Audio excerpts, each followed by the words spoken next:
excluir no es algo bonito. Es algo que de hecho debemos aprender a no hacer.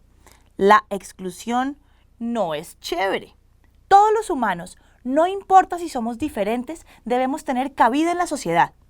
En la ley y entre nosotros mismos debemos tratarnos como iguales, sin importar si somos negros, blancos, pobres, ricos, feos, si nos falta un ojo, si nos falta una pierna, si nos gusta el fútbol, si comemos carne o si somos vegetarianos. No porque mis estudiantes en Bogotá sean casi todos blancos, los voy a tratar diferente a ustedes. No porque yo vivo en Bogotá, ustedes me tratan diferente a sus profesores de Chocó. No porque yo piense diferente al presidente, me tengo que callar. No porque a mí me gusta el rock y a otros la salsa, los trato mal, no señor. No porque yo crea en Dios, maltrato a un ateo. No porque yo sea musulmana, trato mal a un judío. No, señores. Esta es la palabra clave. Respeto. Respeto a la diferencia. Todos podemos pensar diferente, tener gustos e ideas distintas y expresarlas con tranquilidad y vivir en el mismo sitio, sin ser menos ni más que nadie. Ay, cómo suena de bonito, ¿cierto? Así, con corazones y bombas. Pero cierto, suena lindo. Qué maravilla sería que realmente ocurriera. Miren, nuestro adorado país, tristemente, no es una muestra de respeto por el otro, ni de inclusión, y menos en lo que tiene que ver con la política. Miren, aquí los que mandan han sido casi siempre los mismos y sí, excluyen. No dejan que personas que piensan diferente hagan parte del poder. Así es, no quieren, no dejan repartir mejor la plata ni el poder. La prueba más clara es lo que acabamos de ver en el Frente Nacional, lo que les contó la profesora Elba, ¿se acuerdan? Claro, allí los poderosos y ricos se turnaron el gobierno por años, qué nota, ¿no? ¿Qué? ¿Y los que pensaban diferente, qué? Si yo no era ni liberal ni conservador, ¿qué pasaba? Si resulta que era comunista, anarquista, ¿qué? ¿No había cabida para mí y para mis ideas? Pues no tenía representantes en el gobierno, estaba excluida. O uno era liberal o era conservador. Ay, qué maluco, ¿no? Con lo rico que es poder sentirse incluido pensando lo que uno piensa. Miren, mis niños, en Colombia la exclusión a todo nivel es un problema que persiste. Ustedes, como los duros inteligentes que son y serán, van a cambiar esto, seguro. Queremos, como en Estados Unidos, un presidente negro que lo cambie todo para incluirnos a todos. Pero bueno, antes de que me emocione más pensando en todos los cambios que desde el Chocó pueden hacer ustedes, sigamos con lo que nos ocupa. Miren, durante los años del Frente Nacional, esos que habló Elba el video pasado, toda esta gente que se sentía excluida, pues claro, se manifestó como, hola, estamos acá, escúchennos. Eran los opositores. Miren esta palabra, se las voy a escribir aquí. Opositores, o sea, estaban opuestos. Aquellos en contra de la repartición injusta del poder. Claro, hubo fuertes estallidos de oposición protagonizados por varios movimientos. Muchachos, la gente estaba cansada. Cansada de que no gobernaran para ellos. Claro, miren, es como si a uno en la casa no lo dejaran hablar, ni decir lo que uno piensa, pero además le dieran poquita comida. Pues pasa igual, pues guardadas las proporciones, en la política. Por un lado, los gobiernan unos tipos que no nos representan, pero además hay desigualdad económica, somos más pobres, ¿no? Pues claro, esto hace que se genere esta otra palabra, miren.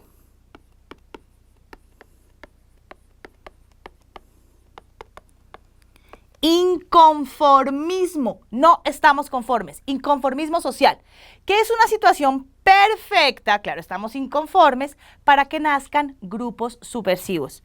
Miren, es como si el inconformismo, la falta de representación, la exclusión, fueran agua que hace crecer esta mata que se llama revolución.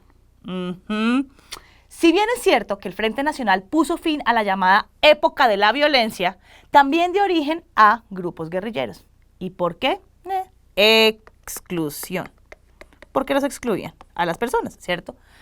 También estamos en plena Guerra Fría, muchachos. Ay, por favor, díganme que se acuerdan de qué les hablo, ¿cierto? Sí, se acuerdan. Claro, era un mundo dividido entre capitalistas y comunistas. Y este clima de gente descontenta, miren, gente descontenta, gente pobre, ¿cierto? Gente excluida de la política, claro, era la tierra perfecta para que creciera lo que les digo, esto, la revolución. Es una matica que la alimentan muchas cosas. La revolución no nace necesariamente en un país con igualdad, con representación y demás. Bueno, con esta tierra abonada y siendo apoyada por las ideas comunistas de la época, nace nada más y nada menos que esta medio pendejadita que harta guerra literalmente nos han dado en este país, ¿cierto? Nace la que se volvería la guerrilla más antigua de la historia, las FARC. Sí, FARC, FARC, FARC, FARC, hemos oído mucho. ¿Saben qué traduce esta sigla? Bueno, Fuerzas Armadas Revolucionarias de Colombia. Nacen como un grupo revolucionario de origen campesino, mírenlos, a estos son los primeritos, todos con sus ruanas, sus sombreros, son campesinos.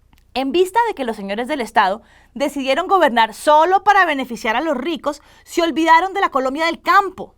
Allá no había quien mandara, no había ni autoridad, pero tampoco había hospitales, pero tampoco había jueces, pero tampoco había carreteras, pero tampoco había escuelas, pero tampoco había nada. Entonces, ante este vacío, unos señores campesinos decidieron, bueno, pues que si nadie los gobernaba, ellos iban a hacer una cosa que se llamaron repúblicas independientes. Repúblicas independientes, pues sí, eso, repúblicas independientes, ya lo retomo. Pónganse a pensar, si a ustedes en su casa nadie los escucha, no les dan comida y los tratan mal, pues ustedes se van y arman rancho aparte, ¿cierto? Hacen su propia república independiente con sus propias reglas. Y sí, esto hicieron algunos campesinos. Dijeron, bueno, pues si aquí nadie viene a organizar, nos organizamos nosotros. Y sí, tenían armas, pero no eran tantas, eran pocas. Se trataba más bien de una manera de autogobernarse en contra de lo establecido, que era tan inútil. Bueno, así las cosas, durante el gobierno del señor conservador Guillermo León Valencia, ¿saben qué pasó? Bombardearon estas repúblicas independientes. Miren aquí está el departamento del Tolima, que es donde estaba Marquetalia, una de las más importantes, ya les voy a hablar de eso. Y aquí, ¡boom! Bombas a todas las repúblicas independientes. Esto fue entre 1962 y 1966. Entre estos años, en 1964, después de uno de esos bombardeos, el de Marquetalia, que les digo, que está aquí en el Tolima, nace las FARC. Y los objetivos de las FARC, en un principio, se limitaban a protegerse de los ataques del gobierno y a conseguir tierras para la población campesina. Pues así la cosa no iba tan mal. Estaban tratando de igualar, de equilibrar las cosas, de darles a los pobres tierra y oportunidad de defenderse. No suena tan descabellado, ¿verdad? Así lo hicieron, más que todo, en el Tolima, Caquetá y en el Meta, que eran como las concentraciones importantes de las FARC. Querían buscar la justicia social y económica. Bueno, la vaina es que al final, pues estos ideales se perdieron en la ambición económica y los métodos fueron cada vez más violentos. Al final, terminaron haciendo más daño que bien. Así en un principio fueran los guerreros de la justicia y de los oprimidos. Óiganme, pero ojito, no solo nacieron las FARC como movimiento guerrillero en respuesta a la exclusión del Frente Nacional y a la desigualdad. También se crea otro grupo, se llama así, miren, el ELN. Ay, también hemos oído hablar mucho, qué pesar, sí, y traduce Ejército de Liberación Nacional. Y surge en Santander. Estos señores, los del ELN, ¿cierto? A diferencia de los de las FARC, estos señores no eran campesinos, ¿vale? No, señor. Ellos eran universitarios de la clase media. Eran tipos que se habían leído muchos libros, entre ellos los de Marx, que también hablamos de eso, ¿se acuerdan? Y creían que se podía cambiar al mundo si creábamos una nueva conciencia, o sea, que todos fuéramos conscientes, de igualdad social, política y económica. ¡Ay, tan lindo!, ¿cierto? Claro, muy influenciados por la Revolución Cubana, y esto fue decisivo para este grupo guerrillero y se convirtió en inspiración para legitimar la lucha revolucionaria. Sus objetivos, a diferencia de las FARC, eran más ambiciosos: la toma del poder. Ellos querían llegar con toda. Su discurso se centró en una crítica a la oligarquía, a los abusos laborales por parte de las grandes empresas nacionales y extranjeras y a la explotación de recursos naturales por empresas estadounidenses. Oigan, ¿y saben que hasta razón tenían? La vaina de nuevo es que los métodos violentos y la ambición corrompieron todo. Pero bueno, vamos a suponer que ustedes son el gobierno. ¿Listo? Están allá, relajados, gobernando. Están viendo que todo esto pasa. ¿Qué hacen? Paren el video. Paren el video y discútenlo. 5 minuticos. ¿Listo? Listo.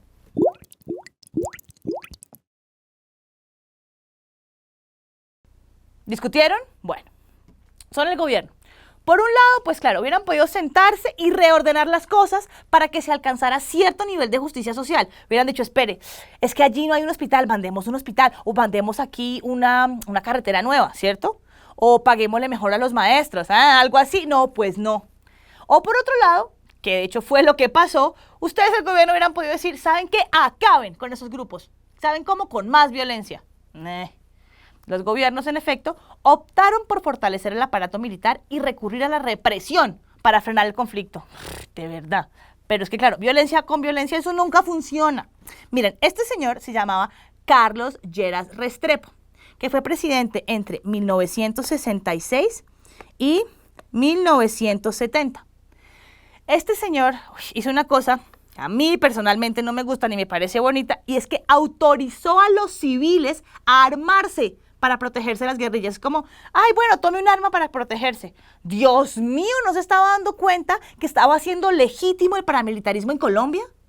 Pero además estaba diciendo algo así como, ¿saben qué? Miren, colombianos, el Estado está tan paila que no puede proporcionarles justicia ni protección. Háganle ustedes mismos, sálvense quien pueda. ¡Qué desgracia! Por su parte, Estados Unidos, que durante la Guerra Fría no desaprovechaba media, ¡ay, qué pereza! Siempre están metidos en todo, caray.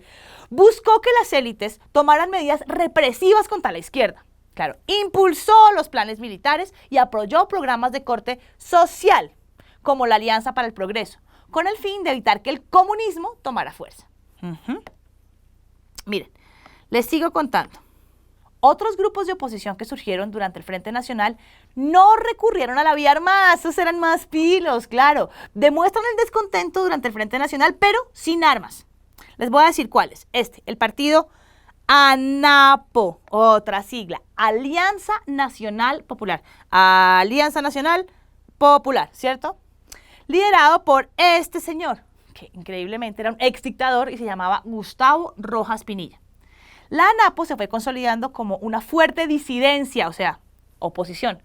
Ellos decían que el Frente Nacional era excluyente, ya sabemos, y que era elitista, también sabemos, y casi logran llegar a la presidencia en el año de 1970. Ellos dicen que les robaron las elecciones. Falta ver. Otra voz de oposición, ojito, sin armas, pilos, fue el MRL, Movimiento Revolucionario Liberal, muchas siglas, ¿verdad? Y era liderado por este señor, Alfonso López Miquelsen. El MRL fue un partido que nació en la presidencia del que ya les había dicho Guillermo León Valencia. El MRL criticó fuertemente la alternancia en el poder y el desinterés de los gobiernos por los problemas sociales. El presidente Carlos Lleras, ¿se acuerdan? El de las pistolas, tuvo que lidiar con el denominado MOIR, que es otro, véanlo, ¿cierto? Más siglas, sí, más siglas, es que este país es así. Miren, el MOIR, Movimiento Obrero Independiente Revolucionario, y era integrado por estudiantes con ideas de izquierda. Los anteriores, muchachos, son ejemplos de grupos de oposición, grupos que pelearon sin armas, con sus ideas, pelearon con la cabeza para mejorar las condiciones y oportunidades de los pobres. Todo esto fue y aún es, muchachos, apoyado por movimientos obreros, campesinos y estudiantiles que manifestaban su descontento frente a los gobiernos. Y aunque ya no existe el Frente Nacional, pues la cosa no ha cambiado mucho. Los grupos de poder siguen usando la fuerza para callar el descontento, en vez de pararle bolas a ver si cambiamos algo de verdad. El descontento social y la agitación política se hicieron más evidentes a comienzos de los años 70. Muestra de esto, que pensaron que no les iba a terminar de contar, surge otra guerrilla, como si ya no tuviéramos suficiente con FARC y ELN. Estos señores, el movimiento M19, ¿cierto? Movimiento 19 de abril. ¿Y por qué se llamaba así? Pues porque era alusivo a lo que para ellos fue un fraude electoral, la elección presidencial del conservador Misael Pastrana. Sus integrantes provenían de diferentes sectores, simpatizantes de la ANAPO, estudiantes, guerrilleros de otros movimientos e intelectuales. Y muy pronto se convirtió en la guerrilla más popular de los años 70, debido a sus consignas antielitistas, nacionalistas, así como por sus acciones. Bueno, mis niños, ahí los dejo, con más historia de este convulsionado país en su cabeza, pero más que nada con la inquietud de que todo se puede cambiar con las ideas, con libertad y con unión. Nos vemos la próxima.